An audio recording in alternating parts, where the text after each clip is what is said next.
There's a strange moment that happens when someone asks you what's wrong, and you open your mouth, but nothing comes out. Not because you're hiding something, not because you're lying, but because, genuinely, you don't know what to say.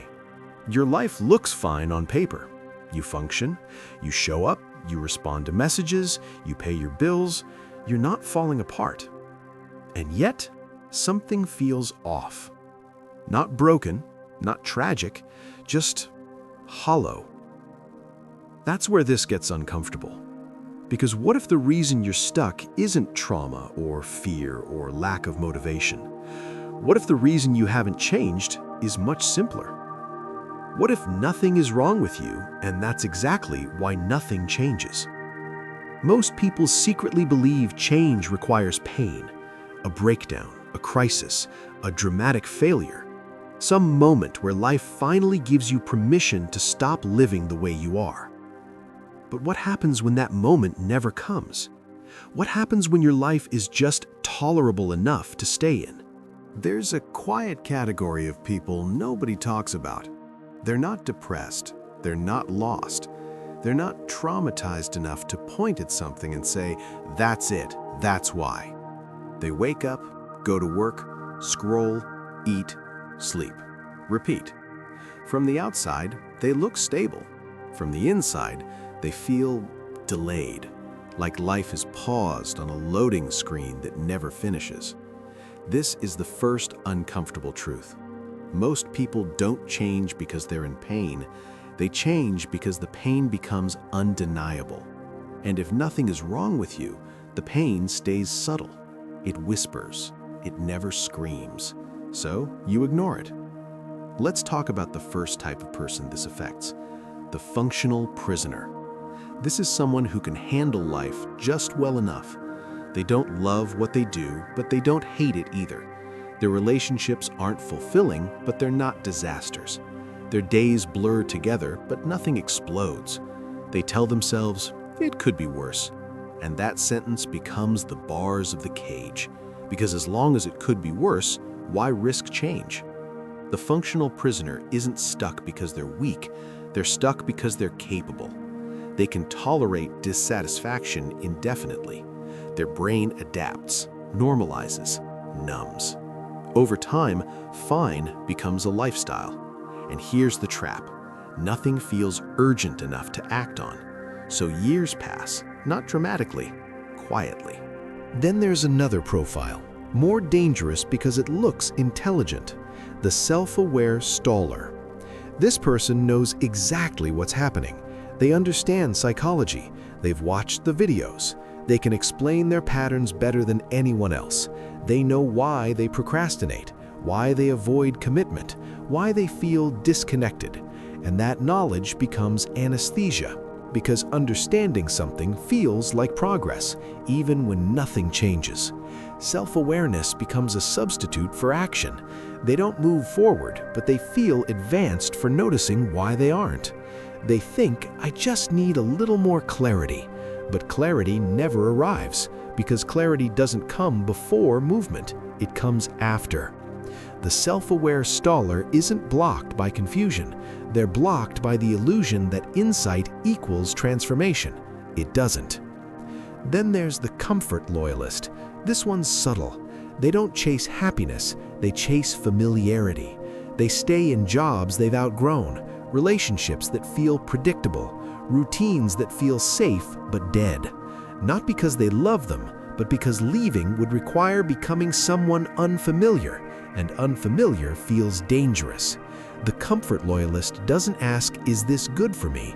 They ask, "Can I survive this?" And the answer keeps being yes, so they stay. Until one day they realize they've been surviving for years without actually living. Now here's where the title really lands. Nothing is wrong with you. Your brain is doing exactly what it evolved to do. It seeks safety, it avoids risk, it conserves energy. Change threatens all three.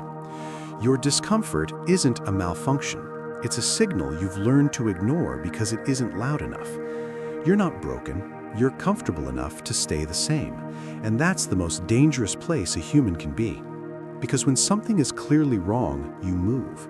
When something is subtly wrong, you adapt. And adaptation can quietly ruin your life. You don't notice the erosion day by day. You notice it when you suddenly realize you've been the same person for a decade. Same thoughts, same habits, same excuses, different year. Here's the hardest truth in this entire conversation. No one is coming to disrupt your life for you. There is no crisis scheduled, no rock bottom guaranteed, no moment where the universe taps you on the shoulder and says, okay, now you're allowed to change. If your life is tolerable, it will let you stay forever. And that's why waiting for motivation doesn't work. Motivation comes from urgency. Urgency comes from threat. And your life doesn't feel threatened. It feels stagnant. So your nervous system stays calm. Too calm. People love to say, I just don't feel ready. Ready for what? Ready usually means I want certainty before I move. But certainty only comes after movement. The uncomfortable reality is this: if nothing is wrong with you, nothing will force you to move, which means you have to move without permission, without pain pushing you, without clarity guiding you, without confidence backing you up. That's the part nobody wants to hear.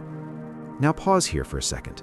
Ask yourself, honestly, not dramatically, if nothing in your life changed for the next 5 years, same routines, same environment, same internal conversations, would you be okay with that? Not excited, not optimistic, just okay. If the answer makes your chest feel tight, that's not fear, that's recognition. This isn't about quitting everything or reinventing yourself overnight. It's about realizing that waiting to feel bad enough is a strategy that quietly fails. The people who change before life forces them to are rare, not because they're stronger, but because they stopped outsourcing responsibility to discomfort. They didn't wait for something to be wrong. They acted because staying the same felt like a slow betrayal. So if this video unsettles you, good. It's supposed to. Not because you're broken, but because you've been telling yourself you're fine when you're actually unfinished. And unfinished things don't scream. They linger. They haunt. They show up as boredom, restlessness, irritation, numbness.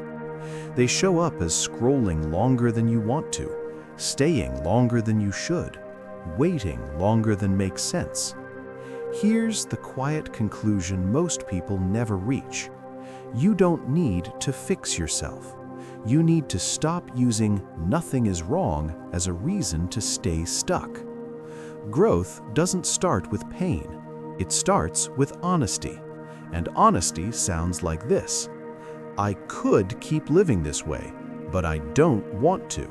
No breakdown required, no permission granted, just a decision made without urgency. That's the rarest kind. So let me leave you with this.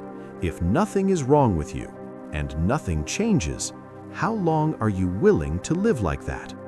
Sit with that question, not to answer it today, not to comment something clever, just to let it follow you. Because the moment it stops being comfortable, that's when things finally move. And if this conversation felt uncomfortably accurate, you already know why. You're not broken. You're just standing at the edge, waiting to decide whether fine is enough. And that decision, that one is yours. Always was.